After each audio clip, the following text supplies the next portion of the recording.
Boom, Giants Nation, what is going on? This is Spartan Mike, and we are live. New York Giants Rush. We are doing the Monday night show. We couldn't wait till Tuesday. It was too damn exciting up in here. We're feeling it. I'm feeling it. You're feeling it. The New York Football Giants won their first playoff game since 2012. This is an incredible day. We all got to celebrate. We could not possibly wait to do this show. We got a lot of fun because everybody's going to come on through tonight. But we'll start by bringing on our very first Nikki. What is going on? What's up? I know we got like a rush hour Giants guys hybrid tonight for everyone. Absolutely. We are mixing and matching on Monday night, but you're getting everybody today. So that's what we're doing because we're so excited. Yeah. I can't wait till Tuesday to talk to these people. I couldn't wait till Tuesday to talk Giants shop. No. Gotta do it now, today. Exactly. Got to do it now. But Nikki, welcome to the show. Real quick, where did you watch the game from? A little bit from my house. Yes, from my house. So nice. Need to do that. Like, sometimes you got to be home in your element. So. I hear you. I get that. And real quick, your husband, unfortunately, did not have that good of a night with the Ravens. No. How was that household when you're so excited and he's so disappointed? Well, you know what? That's what happens when you want to throw the Super Bowl in my face for arguments. I mean, this is what happens. So I love it. How can you feel bad for him? I didn't. You know what? I didn't. Although I will say, Ravens flock on Twitter, I mean, they are pissed, and I don't blame them. That was some of the worst 2-minute, 4-minute time clock management play calling I've ever seen. I agree. But I will say 9 out of 10 doctors recommend do not fumble in the red zone and then have a very slow defensive end return to the house. So Ravens fans, I do feel kind of bad for you with, the clock management, but that play was very unacceptable. Yeah, it wasn't great. So you know what? It's probably best that they didn't win because they would have to go to Kansas City. And I think that would be a mess. So that'd be a little bit tough. Yeah. All right. We're going to bring in another member of New York Giants Rush. We're going with the expert, the Grand Master himself. Mike, what is going on, my man? Grandmaster. No, what's going on is that I am so excited for this win. Like you stated, biggest win since 2012. Really? Yeah. You look at what they've done. So I'm into talking what transpired, and let's get at it. Absolutely. And obviously, you guys, you took great notes, and if not notes, I mean, obviously visual level fielding and watching that game. Lots of things that we obviously have to dissect. But real quick, before we get into that, everybody, I want to say this is brought to you by Astroflave. If you're trying to get jacked, if you're trying to get ripped, trying to cut weight, they got all sorts of products. They are a New Jersey-based company, and obviously we love to promote New Jersey-owned businesses. So check them out. They are proud sponsors of New York Giants Rush. But all right, guys, let's get right into it because, this was a huge win, as we talked about. Let's talk about first and foremost, Daniel Jones. Nikki, give me your thoughts on his play. Give me your thoughts on his game. Dude, was he not the best player on the field yesterday? I mean, yep. It's really it's hard to argue that. I don't want to hear anything negative about this kid ever again. Like, all of you haters, what could you possibly say now? This kid played the game of his life, and he has carried this team on his legs the entire season. Shout out to the O-line. I think they had a great game, one of the better ones that I've seen. But Daniel Jones, like, if yesterday didn't seal the deal for you that he belongs here and should have a contract, I don't know what'll do it for you. Right. I'm with you. Truth, what were your thoughts on watching Daniel Jones? I know you break down quarterbacks in college quite often. Yeah, listen. I've been on Daniel Jones's bandwagon ever since he came here. And like Nikki says, what else does this kid have to do? I mean, I was on a crusade today because of all the negative comments on Daniel Jones. I was going after all the non-supporters to man up and admit that this guy is the real deal, and he's going to be a Giant. They're going to get him. Hopefully, they'll get him on a good long-term contract because I don't think we've seen the best of Daniel Jones. He's going to get better. Well, I'm true with you. You're bringing up an incredible point here. I mean, we are watching Daniel Jones play like that yesterday with, again, minimal wide receiver talent. Now, I do think his receivers have gotten a little bit better as the year has gone on. They've naturally had to. They've had no choice. They were getting thrown out there in the ring of fire And I think for Richie James and for Hodgins, it's worked out great. Truth, I will be honest with you. I think the first time you and I were on a show together before we did the draft special, I think we got into a minor argument about Daniel Jones. And as I stated, really? Oh yeah, you gotta go back to one of the episodes from December or January, and we definitely did. It wasn't bad. It's all good. I mean, look, we do the draft show together, but there were some arguments. But actually, to both of you, I gotta admit, I've been proven wrong. I didn't think he was the guy. You two did. I am sitting here. Wow. I'm not going to do it on camera, but I'm going to rip up my words. I'm going to sprinkle in my salad and get a little ranch dressing in there, and I'm going to eat them with a fork, all right? You heard it here first. I apologize for any Daniel Jones slander. I did want to see what I saw in Indianapolis and Minnesota. I had worries that they were holding back Daniel Jones because they didn't believe in him. With Indianapolis and Minnesota, the dude balled out, and I wanted to see that because clearly he does not make many mistakes. He executes game-winning drives. I wanted to see a couple games this year where he's just killing it, and he did. So, look, it's not even an if he's a franchise quarterback. He definitely is. It's, at this point, how much? But quite honestly, I don't really care. He's worth the money at this point. So, Spartan and Nicky, when you think about what he did yesterday, over 300 yards, over 70 yards rushing, 2 touchdowns, never happened in the playoff. I didn't really realize that until they said it. Think about all the great quarterbacks that played this game in the playoffs that could run the ball. Roger Staubach, I think about. I think of Steve Young. I think of Franny McFran. Talking to him was a phenomenal scramble, as you know. And they never did this. There was an amazing accomplishment that he did yesterday. Right. I am totally in agreement with you. Nicky. Yes. Let me ask you this about Daniel Jones. I mean, what is it that makes him so tough for defenses to contain?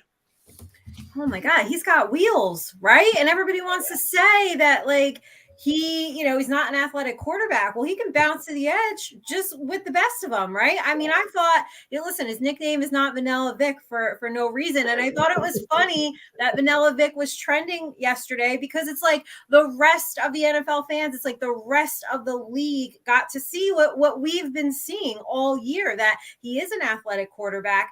And a lot of these teams don't have an answer for him. And as soon as he takes off, I'm confident he's getting that first down. He's getting that touchdown. He's going to make a play with his legs. And it's just no one can contain him, which is so nice, right? Because as much as I love Eli Manning, he was not a mobile quarterback. And it's nice to see the Giants have that mobility at the quarterback position, because gone are the days of being the statue back there and just, throwing. No, the pocket's collapsing. You have to be able to be mobile. Again, I just thought he played lights out. I mean, he balled out yesterday. Describe it. Perfectly said, Nicky. I was just going to ask Nicky real quick. Describe in one word what it felt like when you were when you watched him stiff-armed future Hall of Fame quarterback. Oh my God, I was freaking pumped. I know it's 2 words. I was just like, between that and Kenny Galladay straight pancaking people, I was like, all right, nice to see. Galladay came to play. Look, we had Paul Dottino on the show last week, and he was talking about how Galladay is still working hard in practice and why it hasn't translated to him receiving. God only knows, but he is balling it when it comes to blocking out there. He does a great job. Yeah. Truth. I mean, I a little off topic from, what we're talking about, but I mean, Kenny Galladay, a blocking wide receiver, how much value does that add to the team? And, obviously, is it worth $19 million? Probably not, but, I mean, we lose Galladay. We do have to replace him with somebody that can block downfield. What do you think? Yeah, yeah. I mean, look, I trust Joe Shane. He will replace and he will improve this team next year. But aside from Galladay, you got Hopkins. He made some great blocks downfield. I watched him too, and he actually blocked a couple of plays. They had him blocking on defensive end, and he did a heck of a job. So, listen, it's a team sport in the end, and everybody came to play for the Giants. They were ready. Amen. No doubt. Real quick, I just wanted to say this because one of the things that's really pissing me off, in truth, I think you're dealing with this too with some of the fans today. The Daniel Jones slander, the one piece of crap argument I heard from yesterday was that Daniel Jones did this against the Minnesota Vikings 31st ranked defense. I'll be quite frank with both of you, and I don't really swear too much on the show. I don't give a shit how poorly ranked that defense is. What you need out of a quarterback is to ball out every now and then. The best of the quarterbacks are typically balling out against the worst teams. Patrick Mahomes is not going to play San Francisco and put up 4 touchdowns or 5 touchdowns or anything like that. That's not going to happen. We want to see that high caliber of offensive play. And if it comes against a crappy defense like Indy and Minnesota, that's fine. That's what we want. Against the tougher defenses, you just want a good game-winning drive, and then you kind of squeeze out. That's franchise quarterback. Jones has done everything. I don't want to hear anything more about it. Do you two, either of you, have any more on this topic of Daniel Jones, or just any last few comments of love? Yeah, Nikki. No, listen, like you said it doesn't matter what rank the defense is. That's who we played, and he took advantage of it, just as anybody would, right? He took advantage, exposed the weakness. So, you know what? I'm sick of the haters. Actually, get off my timeline and unfollow me, because I am so sick and tired of hearing it. I really get off Nikki's timeline. She is not shaking her hair. Yeah, you are not getting a hair shake from me. No hair shake, God damn it. Real quick, we do have a question before we go on to the linebacker subject that we want to touch base on. This is a really good question by Brad Kessler here. Do we dare give credit to Gettleman for drafting him? Kudos to the coaches for coaching him. How about in general? Let's talk about Gettleman and just ask for your opinions.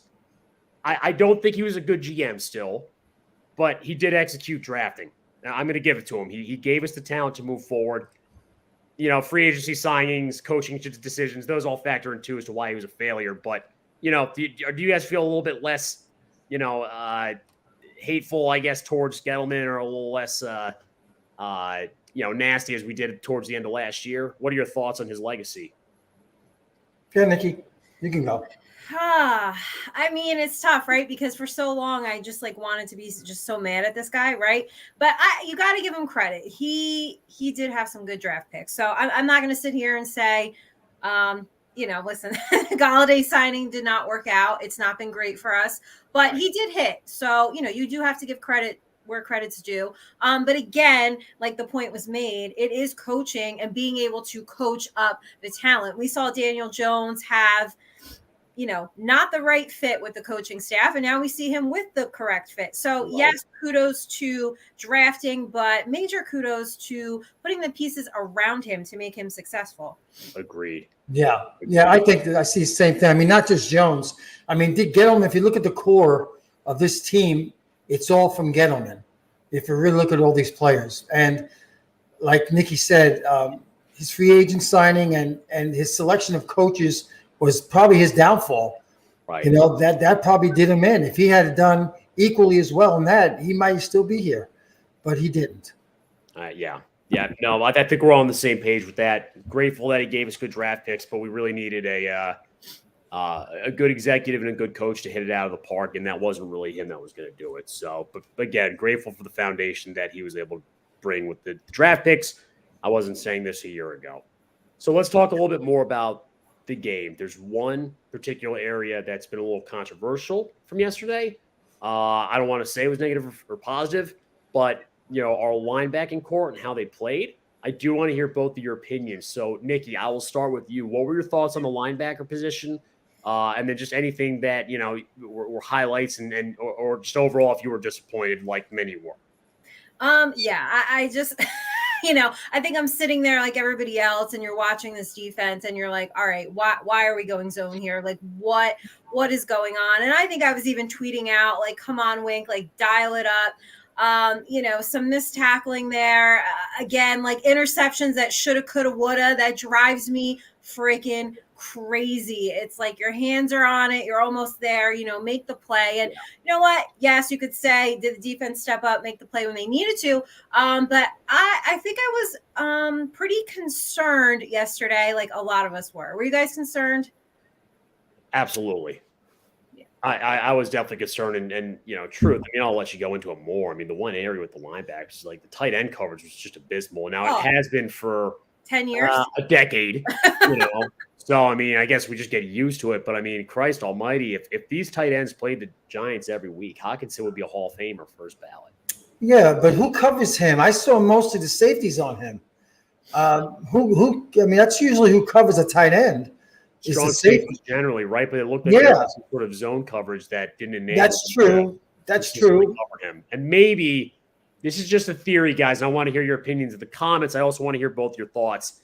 Maybe they were focusing so much on shutting down Justin Jefferson, which they did a very good job of overall, that they let Hawkinson tear them up a little bit in the middle. You know, I text that in another group chat, and I think I literally said, they're so effing worried about JJ. I get it, but Hawk is running doing whatever he wants, having his way.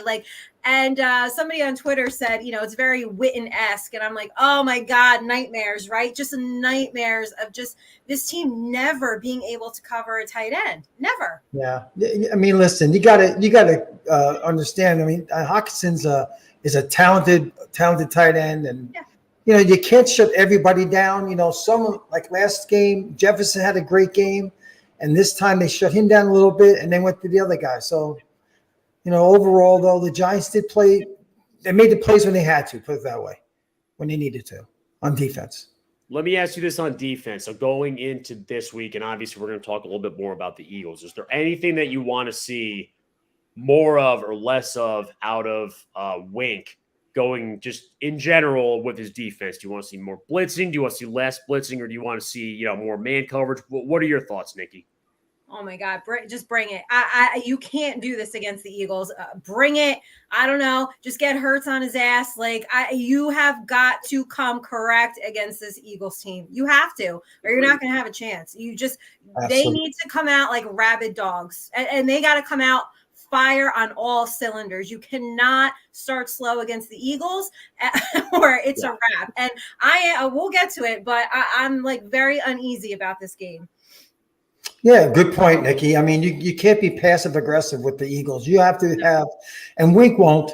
He's gonna have his packages, blitz packages, all ready to go. And you're right, they're gonna have to come out there ready because it's going to be a dogfight. It really will. It's going to be a dogfight from the start.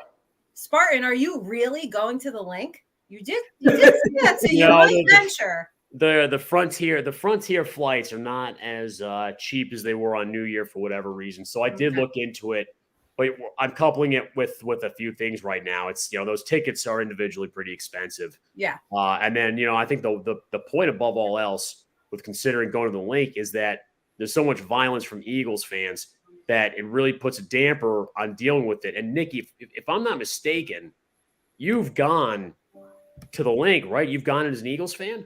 Or as a Giants fan, sorry, Jesus. No, you went. What are you doing? Whoa, what are you trying to ruin my reputation here? What is going on? That. No. Gosh, if you want me off the team, you don't have to paint me as an Eagles fan. You could just tell Greg, had enough.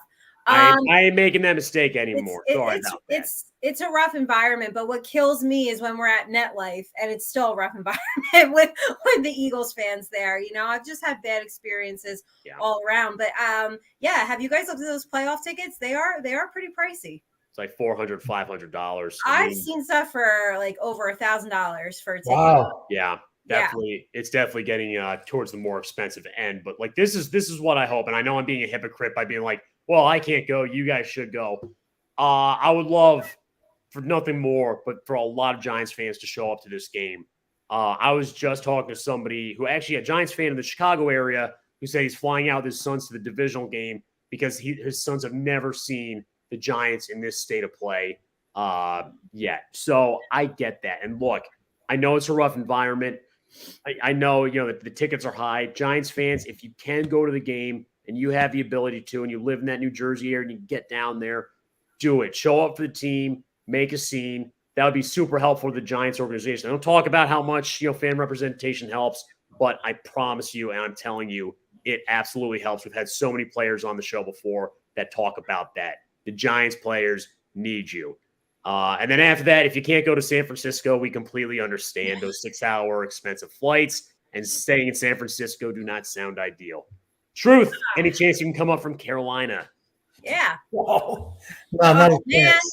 All right, if Truth can come up from Carolina and he's going, I'll find a way to go.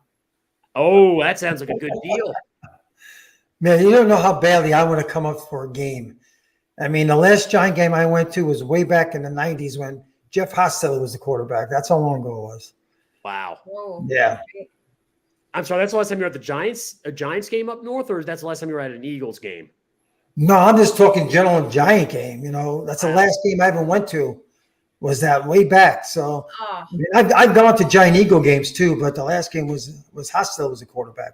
So I would love to come up, man. I really would. I feel like there should be a GoFundMe to get your tickets after that Yes. statement right there. Sure, There's no bigger GoFundMe. fan than you and no one who deserves it more. Yeah. Somebody's got to cover those tickets. Yeah, right. So we'll tell Craig. The boss will be on in about 5 minutes or so. That's Let him know that he's covering this for Truth, and that's it. That's right. We're just going to hit a big Venmo request and be like, Craig. There we go. There you go. But yeah, I mean, look, Truth. I mean, looking ahead to this Eagles game, and I know we're going to do it a little bit later. I mean, playing the link. Why has that been so challenging for the Giants in the last 10 years? Or is it just because the Giants have sucked in general and probably were going to lose anyway? Well, no. I mean, Giants had some good teams back then when he started this losing streak. So I don't know what it is. Listen, even back when the Giants were winning Super Bowls, they had tough games against the Eagles. Yeah. That was always a bloodbath, always.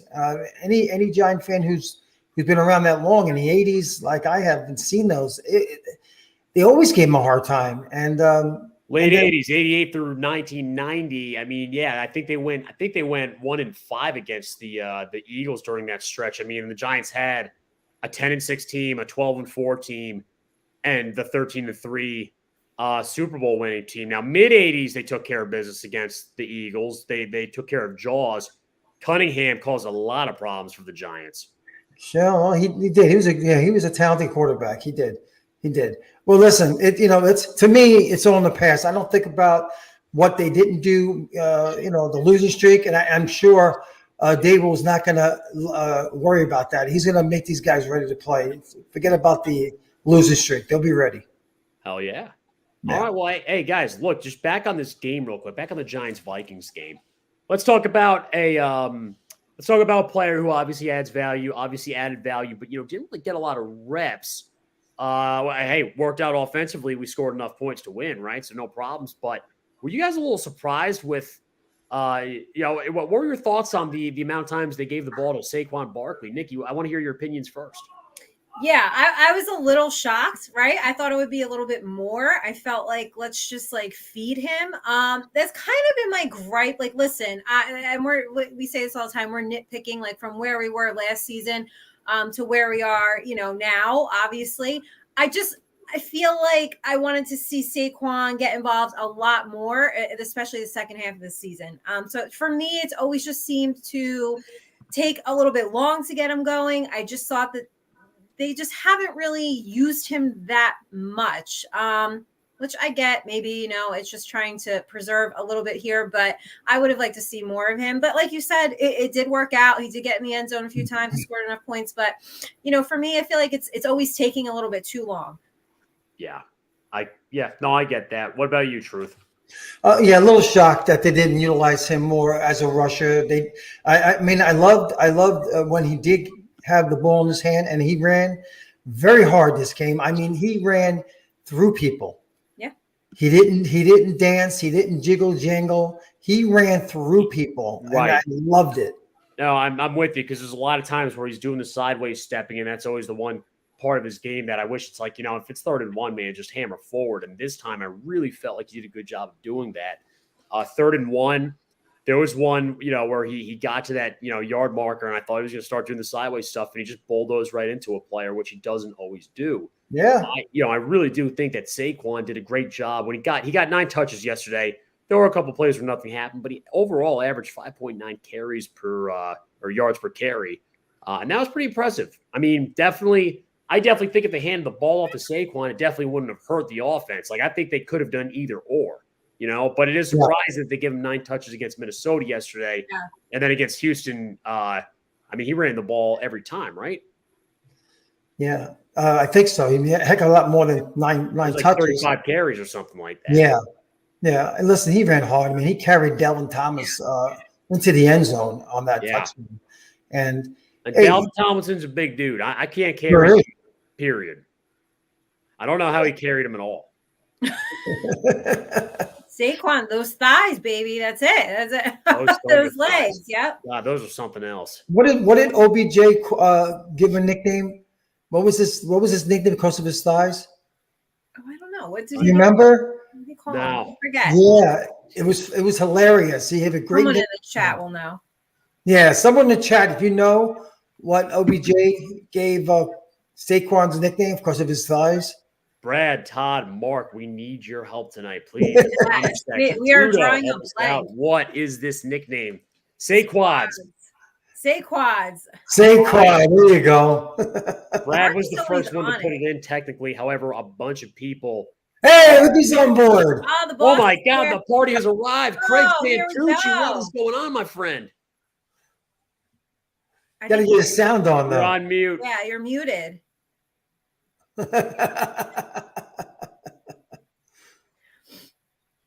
Does he? What? Okay. Everybody watch Craig's mic failure. Yes, let's just watch this. Let's pretend we hear him. Just relish in this right now. Can right? anyone read lips? Mark, I need you to translate if you have the ability to read Craig's lips. Yes. Spartan is an ass. Martin Oh, tried to you're paint leaving me out, as an Craig. Eagles fan 10 minutes ago. So I read Wow. those. I read those. Ladies and gentlemen, we are off to a second round of the playoffs. Doesn't get any better than that. nope. Nope. Well, we got the show rolling for you. So Yeah. What'd you guys cover?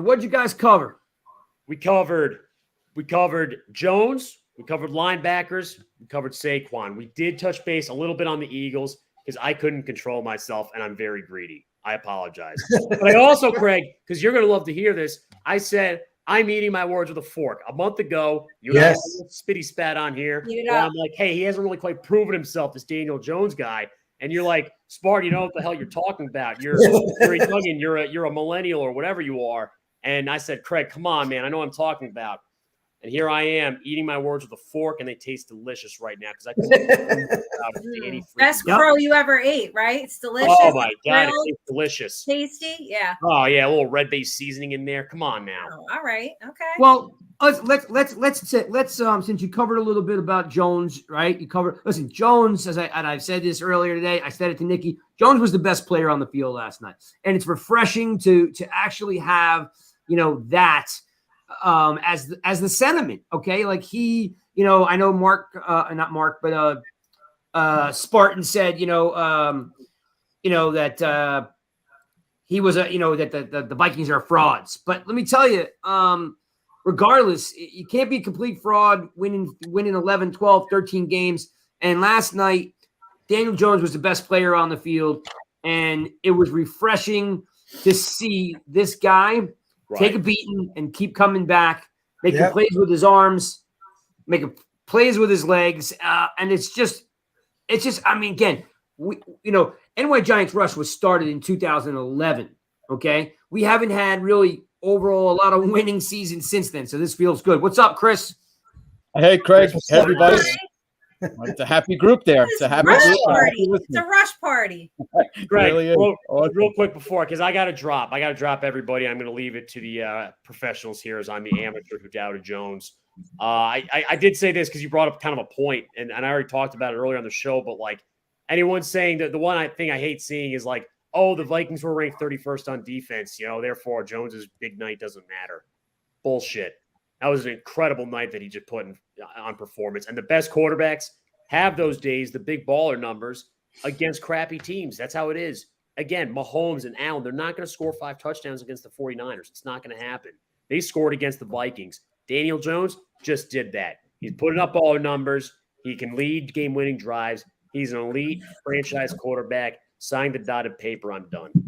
Mic drop. Welcome aboard. Welcome aboard. Although in this case, I just muted my welcome mic. to the bandwagon. I guess we'll let you on. Well, All Spartan, right, thank you, Nikki. we appreciate you you starting kicking off the show for me, Spartan. Great to see you. We will talk to you shortly. Have a good enjoy the rest of your evening and go Giants. God bless. Go Giants, and we're going to beat the Eagles. See you later. All right, that was Spartan Mike leaving the show with a great sentiment. Guys, let's again, I'm a little late to the party. We're splitting up the crew a little bit. Let's talk about Saquon Barkley. Nikki, did you guys get into Saquon Barkley? We did. So you and Chris, go ahead. Give us your thoughts. Well, I wanted to just one is I love the fact that he was running with passion. He was running hard. I saw him lower his shoulder numerous times. I love the fact that they were using him in the passing game, which I've been waiting for all year for them to challenge defenses with his legs, because we haven't been a good screen team since Tiki Barber, and now I think we got a little flow going with throwing the ball to Barkley, but even bigger than all of that was seeing what kind of leader he was on the sidelines. Slayton drops that ball. Barkley goes right over him to talk to him. He's hyping up the offense and the offensive line on the sidelines. The guy's a great leader too. So, it may not be, the Strahans or the Lawrence Taylors of the world. These are modern day players. They're different. They handle themselves different. But Saquon Barkley definitely, rose to the occasion with a great outing on the field and on the sideline. And I was impressed. Go ahead, Chris. Yeah, you summed it up, Craig. But how about Barkley? He only had 15 touches the whole game. How fresh is he going to be next week? Because that whole game plan is going to get changed against Philadelphia. Yep. So, and he had 50-something yards in receiving. So he's going to be pretty fresh next week, and we're going to need him because, I don't think we're going to be throwing the ball around as much as we did yesterday. And Barkley, I think next week is going to become more that focal point with touches. I mean, I'm just guessing maybe 20 to 25 touches, whether receiving or running the ball. But next week they are going to be a big day for him, I think. Yeah, I agree. Again, I was looking for. I have it here somewhere. Here it is. So listen, let's call a spade a spade. The Vikings are. Hang on, bear with me. The Vikings are not a great defense against the pass. So it made sense that we were throwing the ball against them. Yeah.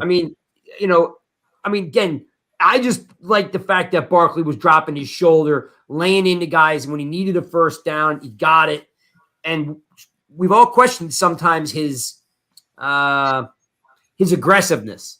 Right. Mm-hmm. So I was really happy to see him, the game that he played. Right, just to go off your point, anybody that says that about, the secondary for the Vikings isn't that good, well, guess what? Have they looked at the Giant receivers? Because those guys are playing above and beyond the call of duty. And you put any of those three guys on other teams, they're coming off the bench as possibly a 3. Maybe Slayton's a 2. So that X's each other right off. You could throw that out the window. That's what you call ESP, because that was the segue right there. That's why the Giants guys kick ass, because they know what I'm going to say before I even say it. Nikki, tell me about this wide receiver core, which literally we've all been laughing about, crying about, wondering why, Lord, have you given us these wide receivers? And here they are scrapping it out. I know. It's like a ragtag team they got going on over there. I mean, I've said all year, I did not think Richie James was making this team. Isaiah Hodgins coming out of nowhere. Slayton, listen, I know he had that was brutal. I was just like, oh, how do you drop that? But for the most part, he does show up. But I mean, and Kenny Galladay, he was just, like we said, straight pancaking people yesterday. So it's like, this team's not supposed to be here, right? And that's the way the Giants like it. It's always some ragtag team, 9-10 wins, scraping it together. And I think we all said this is a gritty team, and they fight and they play for each other. Yep. So no, this wide receiving core is probably not ideal, but you know what? They're getting it done. And we've grown to love them, right? Haven't we grown to love this group? I mean, over the course of the season, there's more of an affinity for these guys. They're like the bad news bears. That's what they are. Yeah. It's like an ugly dog that you find so cute. It's so ugly, but he's so cute. And Hodgins is catching everything now. This dude catches everything. The stat was last night that he didn't have a drop ball yet since he came to the team. Wow. If he's had a target, that was catchable. He's caught it. And I don't know if anyone out there in, Giants land caught the fact that he took a picture of his ankle before the game and then posted it on Instagram. The guy's got like a 2nd-degree ankle sprain. It's big. It's, all the blood is drained down into his foot. It looked pretty ugly. And he literally said, "Don't give me crap for not running fast routes today," which was kind of funny. But, I mean, hey, look, Hodgins, Slayton, Richie James, a little bit of Cager. Like, they're contributing, right? They're getting it done. Again, it's on the back of Daniel Jones, right? But he's making smart. I mean, listen, that throw he made on the sideline was disgusting yesterday. Oh my Truth. God. Truth. That's an Eli Manning throw, Truth, right? Absolutely. That was pinpoint perfection, really. I know they didn't want to review it, so they hurried. They went to hurry up and they called the play because they didn't want to go to review. But he was in bounds. It was a catch. And I'm really just impressed. Again, Daniel Jones was the best player in the field yesterday, but those guys, they're scrapping. Chris and I went to camp. I told the story a billion times. Chris and I went to training camp, and I think Richie James dropped 5 or 6 balls. Like we were. I was like this. This is not happening. That many. I think it might have been 2. No. I would have had to drag you off the practice field. You probably would have ran right out there and tried to get him. And so I might be exaggerating a little bit, but he did happen to drop a handful of balls, and we've always been. Anytime you see Richie James on the field, what are we saying? We're not saying anything because we're holding our breath. Yeah. Hey, Craig, and everybody, real quick, I just want to jump in. I was looking up Hodgins' draft profile today. In the 2020 draft, and Truth, you may know this, he was projected to be a 3rd or a 4th. However, the view on his hands were arguably the best hands of that 2020 draft. That's what a lot of draft profiles had him as, the best hands. Okay. Out of that 2020, even though he ran a 4.6 speed, wasn't the fastest. Great routes, which we're seeing, not the best speed, but great hands. And like to allude, just what you said, Craig, he hasn't dropped anything, right? He's catching everything. Yeah, and I think if I'm not mistaken, his senior year he had over 1,000 yards receiving. If I'm not mistaken, he did. Yeah, so you're talking about a guy who they might have thought been a possession receiver, right? But he just happens to be a guy who runs really good routes, can run a stick route. He can put his a foot in the ground and run a double move, right? He has the ability to take a slant, to the house because, he's got long strides. He's not a burner. And I think maybe that shied a lot of people away from him. In Buffalo, again, I think and somebody in the chat can check on this, but re-signing Cole Beasley might have made him expendable. I don't know if that was at the same time, but it feels like that's a connection where Cole Beasley comes out of retirement and comes back, and then Hodgins is let go. And ironically, if Dable and Shane don't come from Buffalo, you have to wonder if they even find him, because there was that, they knew about him. So if they come from somewhere else, maybe they don't even find him. Well, listen, we had Paul Dottino on last week, and he was raving about how great the personnel staff was, right, Nikki? He was just going on and on about how they are literally picking the pockets, of people across the league, for linebacker here, a cornerback here, a wide receiver here. So the personnel department is doing a great job. I do want to give a shout out because since I'm a little late to the party, I see Mayhem in the room. I see Jay. I see Mark. I see Brad. By the way, Dallas just scored and missed the extra point, so it's only 6-0. I see Brad. Thanks for stopping in, Brad. Cold, as always, is here. I see Chris. I see Todd. I see a bunch of guys hanging out. Thanks for tuning in. You're probably watching a little bit of the game and hanging out with us. So thanks you guys for tuning in. And again, also love the fact that you guys are subscribing to the YouTube channel. Mayhem, I want you to know, if you can hear me, okay, Mayhem, when we get to 900 subs, I'm going to pull a winner for that OJ Anderson signed jersey, Mayhem. I know he wants it. All right. I know Mayhem wants it really bad. And we are so close to 900 subs. So if you have not subscribed to the YouTube channel, the Giants Guys, please subscribe, have your friends subscribe, have your family subscribe, have your uncle, your aunt, your brother, your neighbor subscribe so I can give away this jersey. Now, Mayhem, you still waiting. You got 1 in 900 chances to win. Okay. I mean, that's a pretty good chance. Okay. And I love the fact that you're loyal to the show, Mayhem. You're a good man. So again, thanks for watching another episode of Giants Guys, brought to you by Astro Flav. Hope you guys are out there checking them out. I know you guys are doing all this stuff, working out, trying to lose weight. You're banging guns. I know you guys are doing it. If you want guns like nails down there, Chris, you got to use the Astro Flav. All right. The guy's got like 20-inch pipes. I'm telling you right now. Can we see him? Yeah. Like Hey, Chris, Craig shows his hair. I had a hair shake 2 weeks I'm in a row. deflated. I'm deflated right now. come on, Chris, give him a little something. I'm deflated. All right, he's being humble. He's being humble. He's being humble. But look, even Tuto knows the Astroflave, that's the best. Tuto's the guy you got to get on here. Listen, Tuto's just saying right in the chat right now. He says, "Where's my Astroflave? I'll send you some Astroflave real cold." You know what? That's true. Cole did wear the gear in the gym, so maybe I'm going to send Astroflave to Cole too. All right, guys, let's segue to something I want to talk about. Was and then we'll jump real fast in the Eagles. Is yesterday I thought was a dominating performance. If you take away that 25-yard pass down the sideline, that 18-yard pass down the sideline, Adoree Jackson was such a welcomed face back to the team. And I didn't rewatch the game. I know some of you guys did. It was on NFL Network late last night.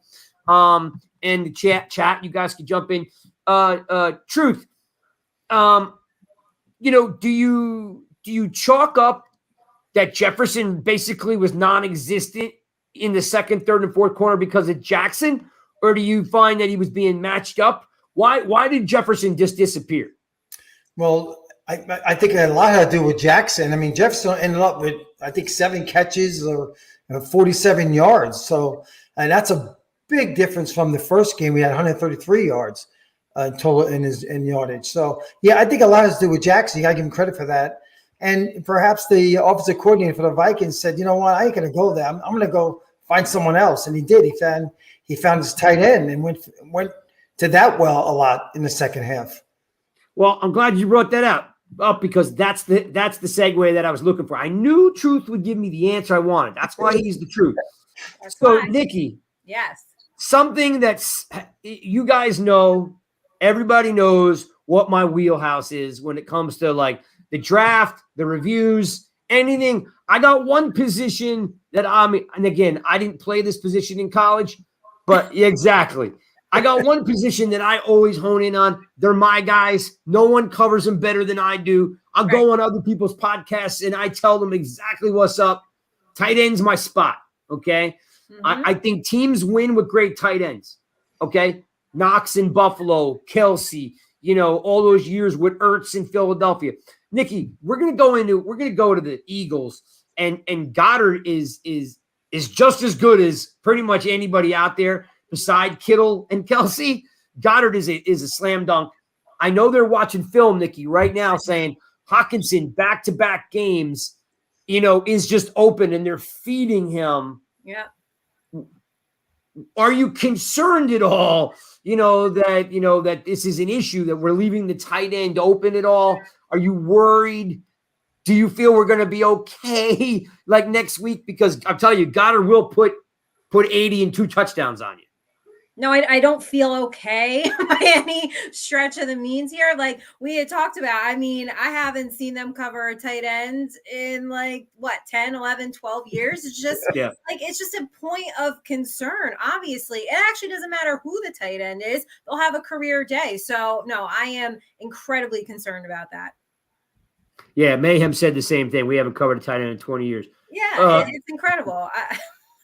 Well, so Chris, help me out here. How many, I don't know if you have it in front of you. If someone has it, spit it out. How many snaps did Landon Collins get yesterday? It didn't feel like a lot. Yeah. I'm so not sure. they picked up, they picked up that cat, right? That you guys were raving about. Davis, yep. And he literally replaced Collins overnight, which I don't think was the move. Because I think Collins did a pretty good job against Hawkinson a little bit, in game one. Because he's a safety converted to a linebacker. He covers the tight end better. Chris, don't you think it's better to have Landon Collins on the field against Goddard? Yeah, but I think in those running situations, you want a guy like Jared Davis or a bigger linebacker on the inside. If you saw Micah McFadden wasn't even active yesterday, but I think just go back to what Wink said a month ago, a couple months ago. It's positionless. This defense is positionless. He's going to fit these guys in their best situation. I think just yesterday with the game plan, just maybe cut into Collins' snaps a little bit. But I think against the Eagles, you may see a little bit more of them. So you got to go like a week-by-week basis. I don't think it's anything personal against Collins. That just happened to be what the game plan called for. So maybe next week things change a little bit. 19%. Okay. 19%? How many actual snaps? Give me the number. Well, hold on. No problem. Talk amongst yourselves. Yeah. So because that is a concern, right? Because Goddard, if you're the Eagles, you're going to watch a lot of film. You're going to see Hockenson wide open. I got a feeling they're going to be looking, at Goddard as an option. Craig, you know what, Craig? I if I was the Giants defense, Wink, I can deal with that. If Goddard gets most touches and has a great game, as long as Smith and Brown are held in check. I mean, you can't stop all those guys. Someone will have a good game for the Eagles. Yeah, one of those guys. So if they can make Goddard be the guy and let the other two not, I think that would benefit them more. Yeah. Okay. And you know what? The O'Connell, the head coach for the Vikings, he can't even help himself. They should have stuck to the running game. So I think you saw a little bit less of Collins because they went more of that, nickel and dime packages with some of these other corners. You saw Jefferson out there flat more. I think because that's what it called for. The Vikings, these teams just can't help from throwing the ball because Cook was making some yards. He was doing fine. They should have stuck to the run more. Maybe that brings Collins back in the game. Yeah, great segue too, because it was noticeable that I had tweeted out I think the tweet I sent out just said linebackers. Yeah.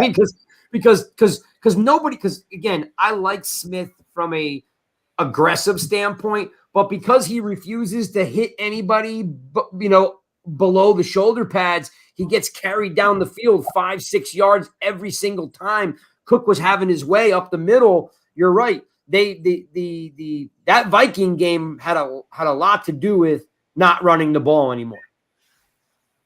You guys agree? Yeah. Yeah, absolutely.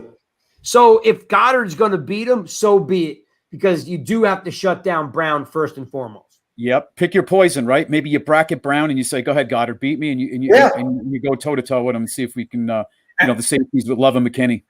And I think that's what Wink did with Vikings. He said, "Look, I'll let Hockenson beat me. I'm not going to let Jefferson beat me." That's like the Belichick approach, right? Truth. Yes. Pick the guy you want to take out of the game and make the other guy beat you. So. Yep. Nikki, is there a line on the game yet? 7.5. I just looked. All right, so the Eagles are favored by 7.5. It's interesting, because you normally, if it's 3, it's just basically even, and they're given the home field. So over under is 48 as well. Over under is 48. Yeah. Interesting. I'm going over with that one. I have a feeling. Yeah, you know what? I think the Giants are finding some stride with their offense, and they're putting up more yards. They're putting up more points. I mean, guys, when's the last time you saw the Giants throwing downfield numerous times? Loved it. Like, yep. Nikki, how many times did you see, Slayton running with the ball in the open field yesterday? It's nice to see. It's rare. I love that double slants they have. It works. It works for them, the double slant. In fact, Truth, I don't think Hodgins had a catch in the first quarter. Or at least majority of the first quarter was all Slayton and James. And James. I don't think Hodgins, maybe he had one. I have to go back and look at the breakout. But Chris D's got a really good point. Slayton, I'm going to put this up here because this is a really good point because this is exactly what I thought. Chris says Slayton looked shocked. He was so wide open. He seemed to hesitate a little bit. Yeah, Chris, that is a fantastic point because when Jones hit Slayton with that ball and he looked around and there was no one around, there was this slight hesitation because he thought he was going to take a hit. And then he was like, "Oh crap! I got yards after the catch here." Yeah, it looked like he peaked a little bit. Yeah. Yeah, that's what it looked like to me. Yeah. So again, it's refreshing to see them throwing downfield. Like, I mean, James Slayton, and then Hodgkins jumped in with some catches because again, I thought he was a little dormant.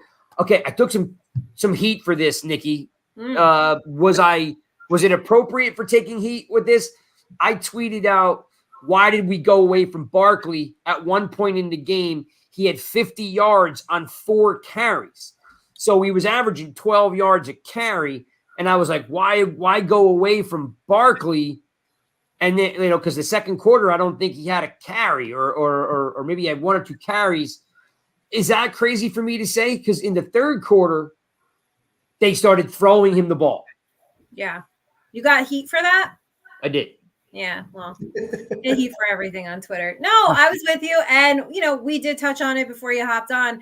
I thought it was, they could use him a little bit more. It's kind of been my gripe the second half of the season, like just not getting him involved or taking a little too long to get him going. But like they said in the chat, he is more efficient. So I guess you could make that argument as well. Did you so you're with me? You wanted to see him? Yes, I'm with you. Yes. I mean, because he was running at a pace where he might have had 200 yards rushing the way he was ripping him off. Yeah. So I just was like, okay, I love the quick toss. I really love the quick toss, to him. And they were opening up holes and he was dropping shoulders. Then he went away from him. And then the third quarter came around and I think they started hitting him on those, I don't know what you want to call it, flare pass, wheel route, depending on what school you come from, what college or high school you played at, right? Everybody has different terminology, but they started hitting him in space. So, I'm glad they went to him, but I thought that he could have been given the ball a little bit more to keep that clock going. Now, Chris, your thoughts? Yeah, no, I thought they should have ran the ball maybe a little bit more earlier on with him. I was surprised. And then you even saw him on the sideline. They were messing around with his helmet. He should have been in there because I think he had an equipment issue. But yeah, looking back now, I guess maybe it's for the best only because he's going to be really fresh next week. So, I mean, I don't know. I thought the same thing. Once again, Kafka comes from that Andy Reid type of offense and Dable where they throw the ball. I mean, they just – like I said, they can't help themselves sometimes. I mean, the Vikings secondary isn't very good, and they probably just salivate. They see these guys, on the little iPad, doing these crossing routes, and it's like, man, we could eat these guys up, and they just go right back at it. So yeah. So the Vikings defense is ranked 14th versus the pass. 31st versus the pass, 20th versus the run. So they are not a great defense, right? And I definitely thought that, like, hey, they're expecting us to pass. So, the run was open, but I was disappointed. And Brad brings up a good point here in the chat. Some guy just starts going off, what are you this? What are you that? That's stupid. This, that. And I'm like, look, settle down, Sparky. I'm like, all I'm making a point is that we're going away from a guy that's got 12 yards a carry.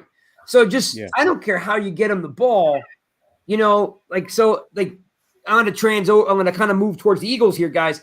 Like, our receivers are not going to do well versus this Eagles secondary. Bradbury and Slay are fantastic. So I'll start with you, Truth. How, like, the Giants will play better than they have against the Eagles before. In the very first game, we got blown out. There were 6 players that never even didn't play, like Leonard Williams and Dory Jackson. Like, these guys didn't play when we got blown out. So we'll have a bunch of new guys. But Truth, how are the Giants going if they're going to win? And honestly, they have 12 Pro Bowlers. 12. Their whole line went to the Pro Bowl. They have a more talented roster. But the momentum is on the Giants' side. How are they going? What's the game plan, Truth? What are they going to do? Well, look, I would think if I was Kafka, I would try to be very unpredictable. I would, and like he did this last game, he opened the book a little bit more. We saw several plays we didn't see all year. You're probably going to see several more that they're holding back on. And let's face it, Jones and Barkley have to be our best players the next game. I think we're playing Saturday night, right? Yeah. Saturday night, 8:15, Lincoln Financial Field. Okay, so no doubt that Barkley and Jones need to be our best players on the field. I think Kafka's going to have, like Chris says, Barkley's going to get more involved, and Jones will throw the ball. He's going to have to throw the ball to give the Barkley some room, but and you're going to see Jones run. He's going to have to run. Sometimes not by design, because we know the Phillies have a good pass rush. So, like I told, and Nikki touched on this earlier. It's going to be a brawl. It's going to be a brawl from the opening snap until the final snap. It's going to be a good game. So, Nikki, thank you, Truth. That's kind of what I was looking for, but I need this. If I'm not mistaken, the Eagles might lead the league in sacks, or they're pretty much 68 or 69. Was that something like that? They ended up with 70s. Whatever it is, it's tremendous. Yeah. So Jones has got to get the ball out of his hand fast. Nikki, is that mean that you think we're going to pass the ball more? How do we negate Jones from getting sacked? As good as the line has been playing, I don't think Neal is much of a match for Cox and Graham. Yeah. 70 sacks. Thank you, Mark. What's your thought on stopping this pass rush? Oh my God. Jones is going to run for his life. Really is what's going to happen. Turn those wheels on, baby, because you're going to need them.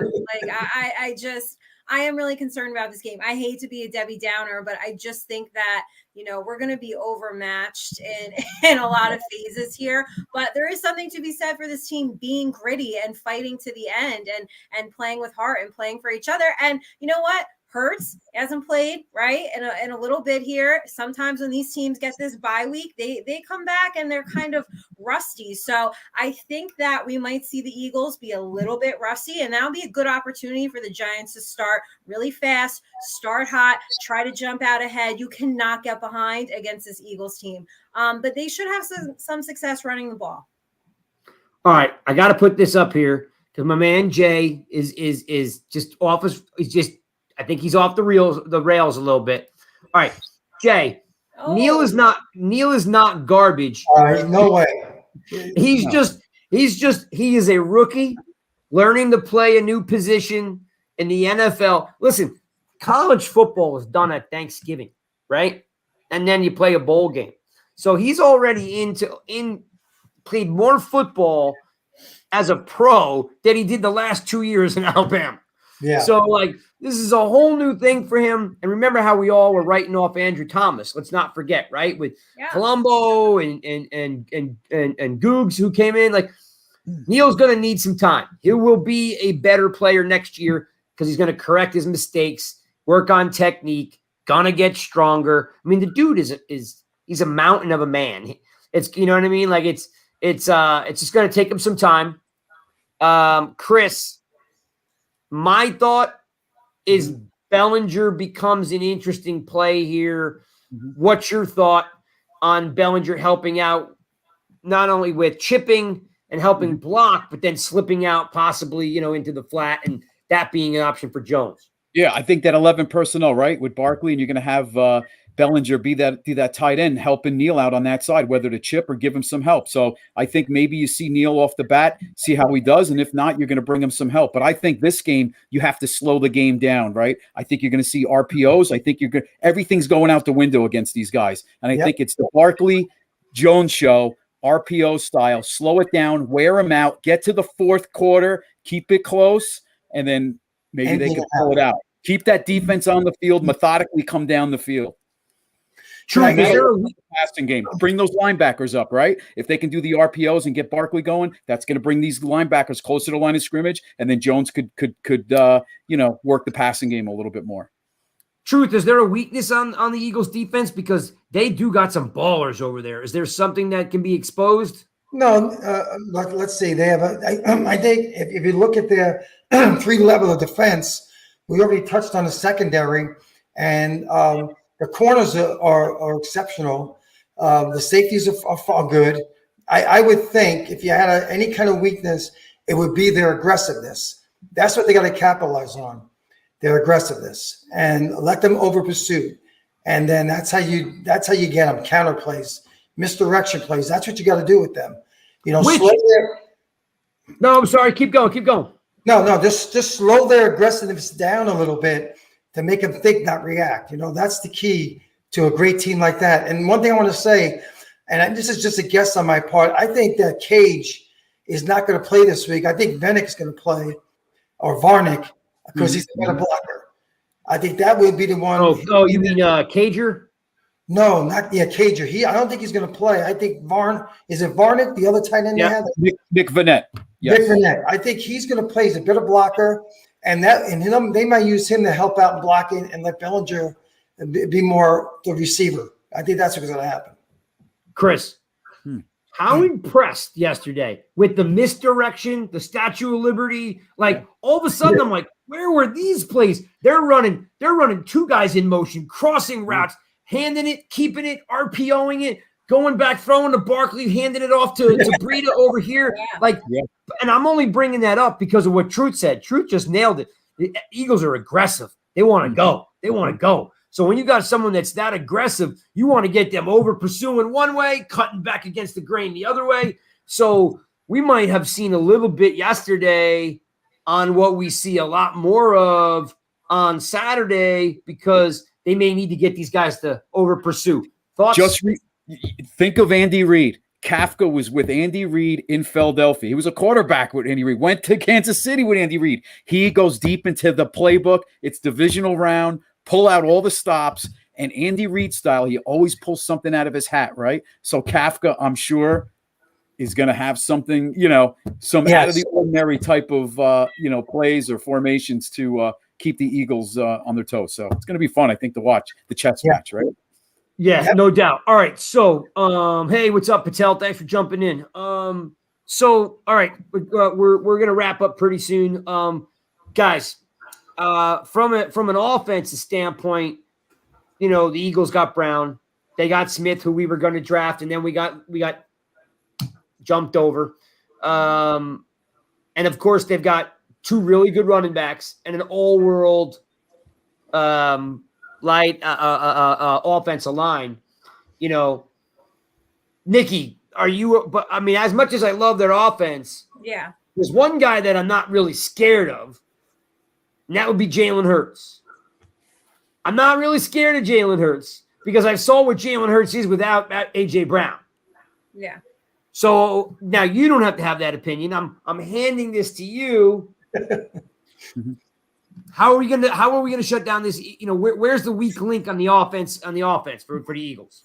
Oh my God, I don't know. You know what? Here's the thing that clouds like any positivity. They just have our number. It is just so hard for me to sit here and say like, oh, I'm not scared of Jalen Hurts. Like, no, I mean, I am. Like, he can literally torch, this team. He can torch that defense. If it's one thing that they can do, that front seven can get to him. I think, Kayvon, listen, and a side note, can somebody call the holding on Thibodeau? What is going on here? It's a weekly thing that guy's getting tackled, thrown down, hit from behind, face mask held. So I'm sick of it. I'm sure we're not going to get those calls in Philly, but yes, they can get to him.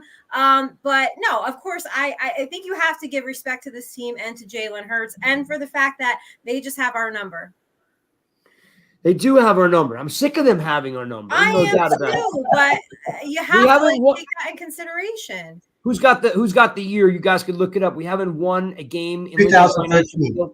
2013. I mean, thank you. I rest my case. Prosecution rests. Yeah, but what perfect scenario? Really, who's under more pressure, the Giants or the Eagles? Really? Yeah, Eagles. That's right. Yeah. Now we're not supposed to be here, right? That's the thing. Right. Giants aren't supposed to be here. I will say that the reason why I said I'm not afraid of Hurts is, like I said, I've seen him play without Brown last year, and Jalen Hurts was not a good quarterback. So definitely the weapons around you. We've been saying that with Jones, right? You get him some weapons, he'll play better. But what I'm not sure about is how healthy Hurts is, because they sat a bunch of guys, then we sat a bunch of guys. We played them, but not really. Like, to Nikki's point, maybe he's a little rusty. Truth, are you worried that maybe Hurts is still a little bit dinged up, or do you think he's healthy? Because he hasn't looked great in the last couple of weeks. Well, I'm not worried if he's dinged up. I'll be happy if he's dinged up. No, but do you think he? No, I meant like. I know. Do you think he's still hurt, or do you think that he's just a little rusty? I really don't know if he's still hurt, but I'm pretty sure he'll be easily be a little rusty. These guys, they play every week. They get in the rhythm. And when you get injured like that, it takes you a little bit out of the rhythm. Then you have to get back into the game. Yeah. And Craig, you would know that. You played college ball, so you have to get in that game situation. But that's why Nikki made a great point that the Giants really need a fast start, because oftentimes teams that are on bye, they usually start slow. So if you can get a good start, Giants come out like gangbusters. Either side of the ball, play high level. They could shock the Eagles and maybe put them at a disadvantage. Chris, help me with this. Yeah. You sack a guy. You go to sack a quarterback. The quarterback has the ball still in his hand, and the quarterback kind of sidesteps you, but you kick him, and then you kind of like, you kind of throw him down, but not really. And on primetime national TV, Stripes throws a flag for unnecessary roughness. Listen, and I don't care what team was playing. That was such a garbage call. No one will do anything about it. Am I crazy? Because that was not.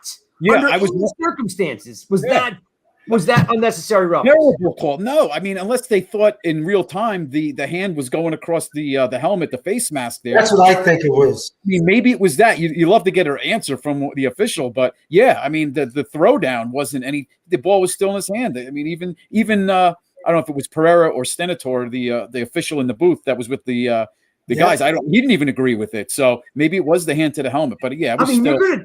You're gonna, a play like that, Chris, changes the whole game. Yep. Yeah, no, crazy. That one, obviously, that and the Slayton, those were the two things that you thought might bite them and maybe make this game, come down to the wire at the end there.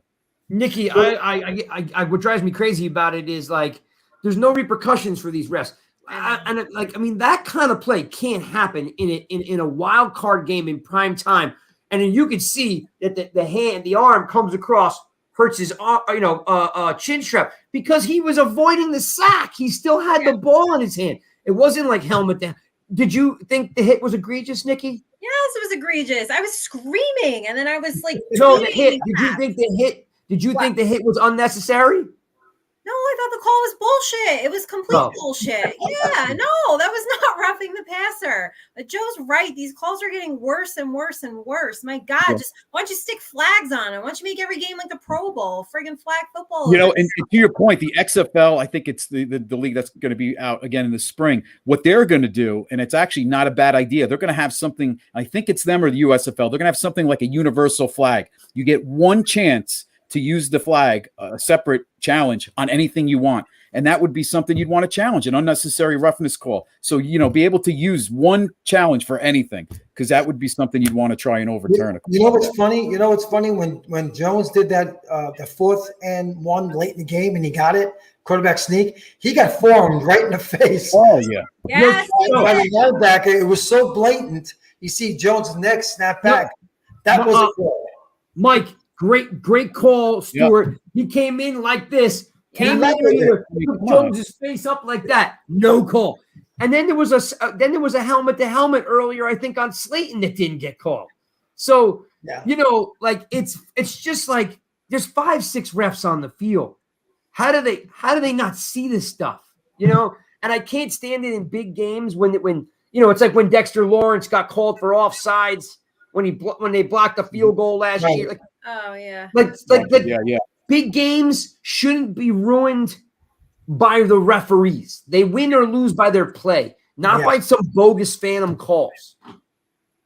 Yeah. Great. Well, I want to thank everyone for tuning in to another episode of the Giants Guys. I'm going to hang for a couple minutes and see if you guys want to hang. Got some housekeeping. One announcement: next week we will be interviewing Matthias Kiwanuka. Kiwi will be in the house. That's right. Super Bowl champion, Boston College graduate. One of the best players we've had, for I have to look up exactly how many years he played, but first round draft pick, played for the Giants for years. Scholar, great guy. We're going to interview him. We're going to talk some football, about those great, Giant teams that he played for. Kiwanuka was always a star player. Make sure you support Astroflave. Like I said, if you're thinking about any type of protein, amino acids, collagen, greens, anything you want, these guys are legit. Please support them. 3, YouTube. Look, this is how easy it is. Subscribe. Just hit the button. Okay. It helps us out tremendously. And I can finally get, this contest that I have that I've had for so long because you guys fell asleep on us with your subscriptions. Subscribe to the YouTube channel. Tell your family we need subscriptions. It helps us out. I can give away some more stuff. I also have, and I think it might be right here. Look at this. I have a bunch of cards going out in the mail with some promo pictures of Nikki that we promised. Oh, boy. Okay. Yep. We got Nikki's promo. You guys are too kind. I don't know who's requesting it, but you are all too kind to me. We got Nikki's promo pictures going out there. So if you want a promo picture of Nikki, just DM me there. But DM appropriate things. Some of you are asking me to wear. Don't be creeps. Don't be creeps. I'm not wearing a Dak jersey, and you know who you are who asked me that. Yes. Don't ever ask me that again. Yep. Don't be creeps. What kind of jersey? Somebody asked me to wear a Dak Prescott jersey and sign it, my picture. Not happening. Okay. I'm sorry, Nick. I didn't mean to cut you off. They're creeps. Don't be creeps. Don't ask her to do weird stuff. Just be classy. Yeah. Okay. Something to think about. We're going to move the Giants guys to Mondays. Okay. So keep reminding me that. We're going to move the rush hour another day. We got a draft show coming up. So we got a bunch of stuff coming up that's, because we're growing. I've already told you guys I might add a Jet show on. So not us, a new whole crew, a whole new batch of people doing Jet stuff. So that's coming up. What else can I tell you? So next week, there is an event. Or is it this week? Oh, it's this week. Chris, tell me about this event on Wednesday. What is it called? The Blue Whale. It's in Riverdale. We caught it at the end last week when they announced it. It was too late, but it's in Riverdale, New Jersey. And last week you had Bob Papa, Carl Banks, not Victor Cruz, Tiki Barber were there, and the Big Blue Kickoff Live guys. So they were doing 2 hours with fans at the location, and they were going live on WFAN radio. So that's going to be, I'm pretty sure it's this Wednesday again, because they did say if the Giants win, they'll be back. I haven't seen any pub yet on it, but it's going to be, I would think, Wednesday, the same night, 7 to 9, the Blue Whale in Riverdale. So if anybody wants to go, just give them a call. If we see it posted, we'll repost it right away. And the reason why I bring it up is there's a rumor, just a rumor, that a handful of us might go. Ooh. So if I can manage to get Nikki and Nails down there to hang out with me in this event, I may go up north and see some folks to hang out, because I couldn't see you guys this past weekend. I should have been smart enough to make playoff t-shirts up, which I did not do, but thank you. The store is open if you want to buy. I know you guys have been buying t-shirts and phone cases and magnets and stuff like that. Tops. Buy tank tops. Wait. Tank tops for your lady. Look, she's wearing the King Rush one right now. Yeah. So that's a nice one, the crown. Yep. So check those out. The store is open. Buy them up. Send them out for gifts. Whatever you got to do. So that's kind of like the housekeeping stuff. Lastly, guys, I don't normally do this, but Nikki, I need one thing the Giants are going to do to win the game, and give me a score. Oh no, I'm not giving you a score yet. No. It's only Monday. No. No score? No score. I'm not giving you a score. I'm not ready for picks. I'm not ready for any of this yet. Nope. What are the Giants going to do to win the game on Saturday? They're going to be gritty. They're going to fight. They're going to play with heart. Yes, they are. And Daniel Jones is going to have the game of his life. Now, it's really going to be the Daniel Jones and Saquon Barkley show. Kayvon Thibodeau is going to have a fantastic game. Get to Hurts. Put him on his ass. Like 10 things she told you. I just gave you I'm trying to get out of having to give you a score and a prediction. Everything for me and Chris. Truth. Give me one thing they got to do to win the game. They got to do what they did this last game. No turnovers. Absolutely no turnovers. Chris, what's the one thing they got to do to win the game? Well, since Truth said that, I'll go another way. Control the game clock. Got to have time of possession and wear down that Eagles defense. That way the Giants could just run the hell out of them. I'm going stopping Brown. I think if you just stop Jefferson, who's supposed to be the best receiver in the game, whatever they did, I mean, yes, I think a Dory Jackson back makes a difference, but shut down Brown and make Hurts beat you. Because now he's got to be challenged with Smith and thrown out of the backfield, and I don't know if he can do it. If he doesn't have Brown, which he can throw the ball anywhere he wants, and Brown catches everything, I don't know if Hurts can beat you without an all-world wide receiver, because I already saw what he did last year. He sucked. So I think shutting down Brown changes the game. And let's see how he runs with that shoulder, right? Let's see if he takes a few hits early on, if he still wants to run the ball, because he's good for 15. He might run the ball 10, 15 times a game, Hurts. So we'll know how healthy he is and how many times he doesn't want to sit back in that pocket. This is one good thing to pay for it. That's right. Yeah. I'm going to throw this point up here real quick before we go, because Joe's got a great point. Joe D says they have to strike first. Joe, it's a great point. Every time we play the Eagles, we're always playing catch up to the Eagles, right? And I know everybody likes to defer, all that stuff. The Giants have to score first with a touchdown. They got to go down and put a 7 on the board and be like this. We'll be here all day. Let's go. Because otherwise, you're playing from behind. And I'll tell you, playing in Philadelphia and playing behind isn't a recipe for winning games. Nope. No. Nope. We said that to open the show. You got to start fast. All right. Thanks for hanging out with us. It's another episode of Giants Guys. I have no idea what happened in the first half of the show, so I hope those guys took care of you and entertained you. Thanks for tuning in. If you guys need anything from us, let us know. It's a great way to start off the year by being in the playoffs. Enjoy it. Love each other. And let's roll, baby. Let's roll. We'll see you guys next week, hopefully, with another celebration. Next week. Oh, yeah. We're drinking next weekend. Oh, yeah. Peace out, people. Bye.